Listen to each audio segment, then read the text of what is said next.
But also he can have patience and support the torture even though he will get killed, as Bilal did while they were torturing him, right? So it's up to you to choose. It's permissible while your heart is full of iman. So this is if somebody forced you. If somebody is forced to say something that is disbelief, to do an action that is disbelief, force by force, so you should not tag him, we should not tag him with kufr. Now what if somebody commits a mistake? Can we tag him with disbelief? We cannot. What's the proof and the evidence? It is the hadith that I will mention inshallah ta'ala. So هذا في حال من أكره. جاءت الآية لتبين، وحديث عمار بن ياسر كما قلت الذي قال في النبي صلى الله عليه وسلم مقالة لينجو بنفسه.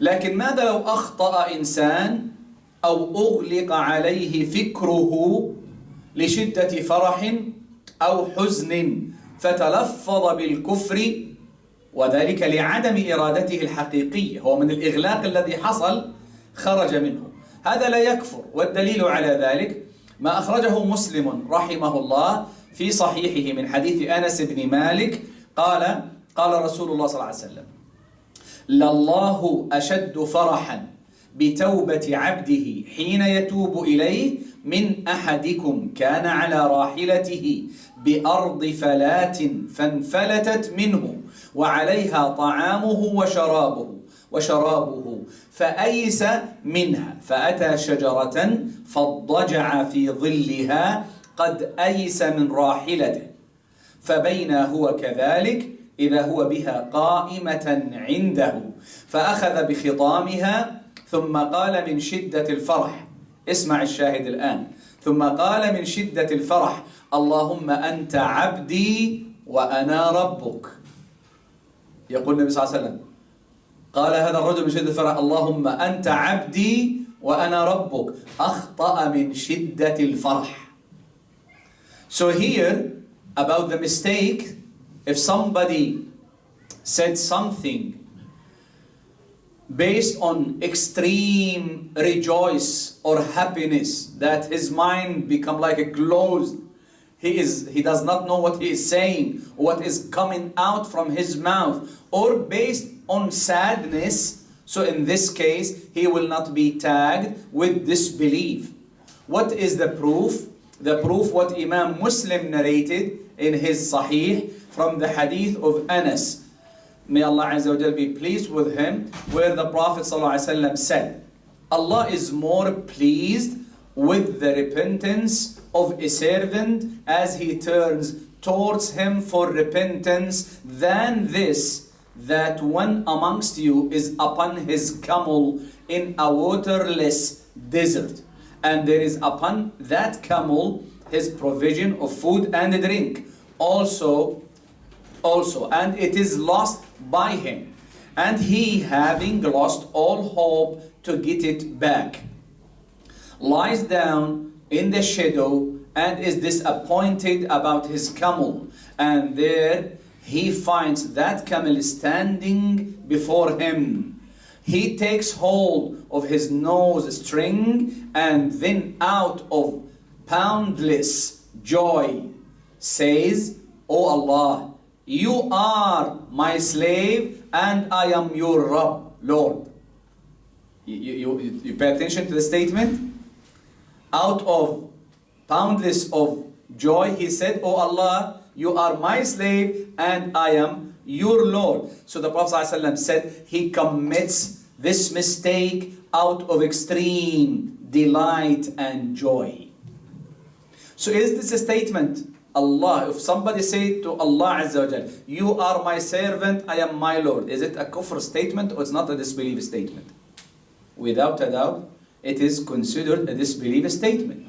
If somebody willingly saying this with choice, he will be a kafir without a doubt. But what happens if somebody is out of rejoice, extreme rejoice or sadness, utter such a statement, he will not be tagged as a kafir. Is that clear, inshallah ta'ala? إذا لو أن إنسانا تطوعا ويعني بإرادته واختيارا قال اللهم أنت عبدي وأنا ربك، هذا يكفر بهذا القول لا محالة. لكن لو أغلق عليه من فرح أو حزن وخرج مثل هذا القول الكفري فهو لا يكفر به. قال الشيخ ابن العثيمين رحمة الله عليه في القواعد المثلى في سياق حديثه عن شروط التكفير: ومن الموانع أن يقع ما يوجب الكفر أو الفسق بغير إرادة منه، ولذلك صور، يعني ثم عد صور، منها أن يكره على ذلك فيفعله لداعي الإكراه لا اطمئنانا به فلا يكفر. So Shaykh ibn al-Uthaymin, may Allah have mercy on him, said, and among the things that block or prevent the ruling of disbelief is for the act to be committed, whether it is disbelief or sinful, unwillingly.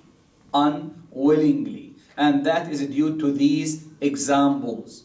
Then he started mentioning the example. He said, number one, among the examples is to be forced. And not by choice. Not by choice. So, if somebody is forced to do something, he will not be a disbeliever. He will not be a kafir. ثم قال رحمه الله: ومنها أن يغلق عليه فكره فلا يدري ما يقول لشدة الفرح أو لحزن أو خوف أو نحو ذلك كما ثبت في صحيح مسلم في الحديث الذي ذكرت. Then he said رحمه الله, also among them is for his thoughts to be blocked, so he is unaware of what he says due to the severity of happiness, sadness, fear, or the like, as we mentioned in the hadith of Muslim.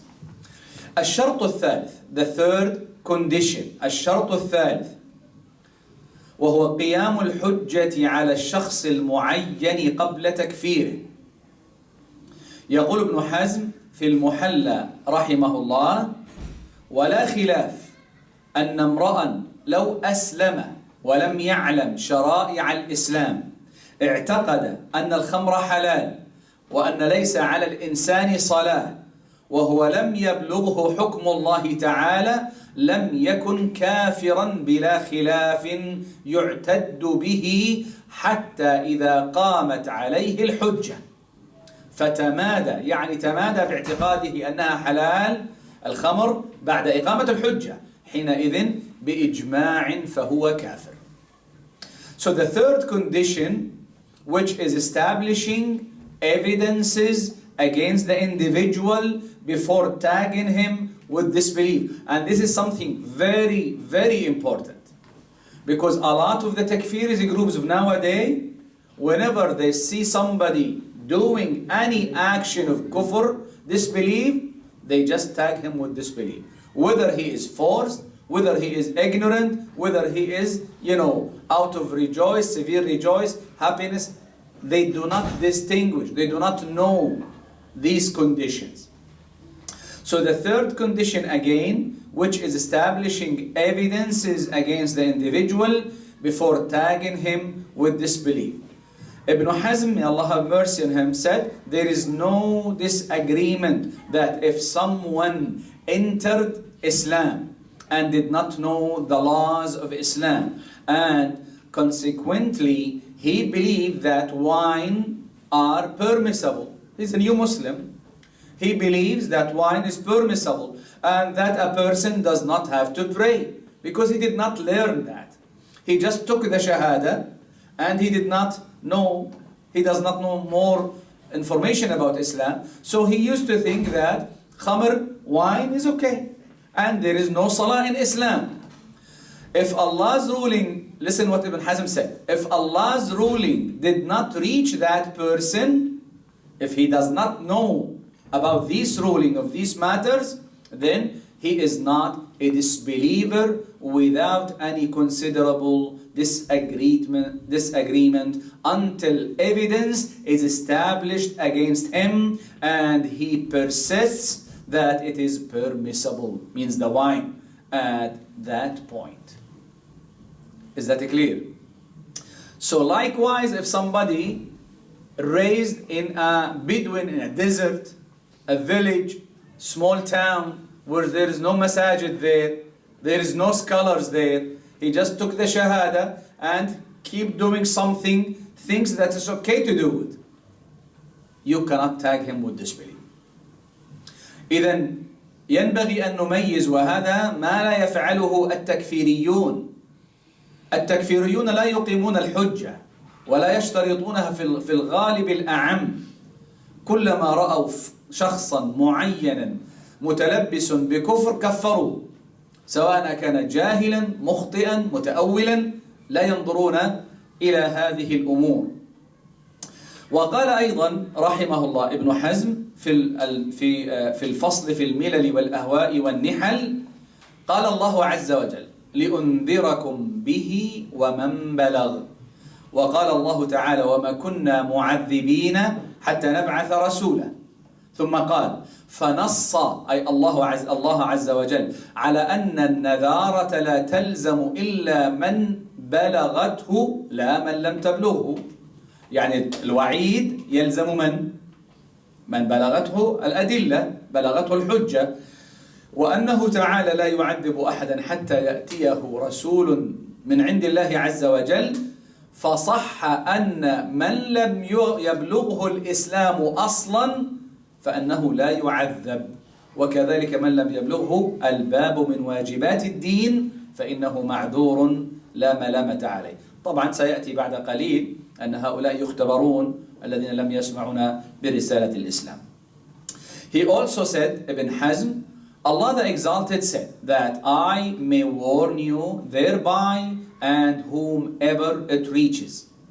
And he said, Allah the Almighty said again, and in the other ayah in Surah Al-Isra 15, the first one Al-An'am 19, and the second that I will recite, it is Al-Isra 15. Allah the Almighty said more or less, and we would never punish until we have sent a messenger.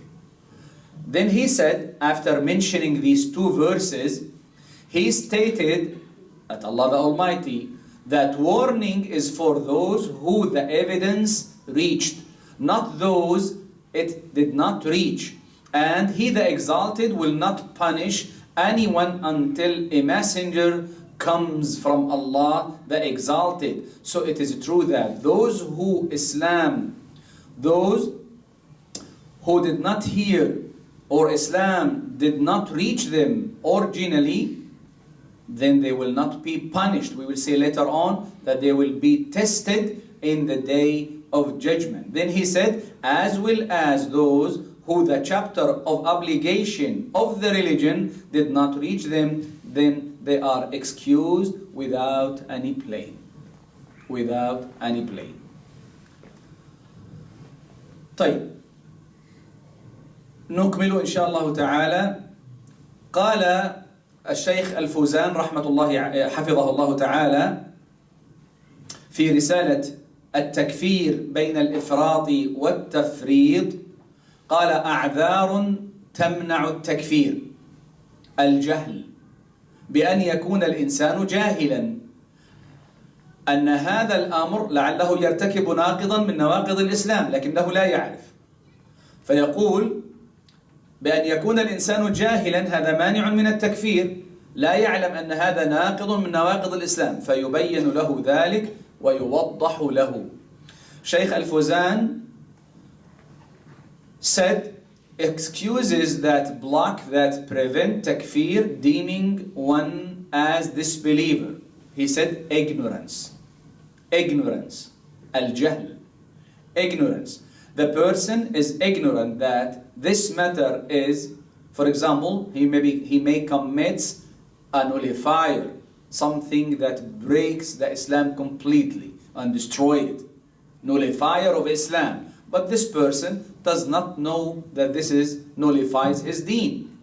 So if he committed that, nullifier, based on ignorant, he will not be a kafir, disbeliever, until we clarify to him.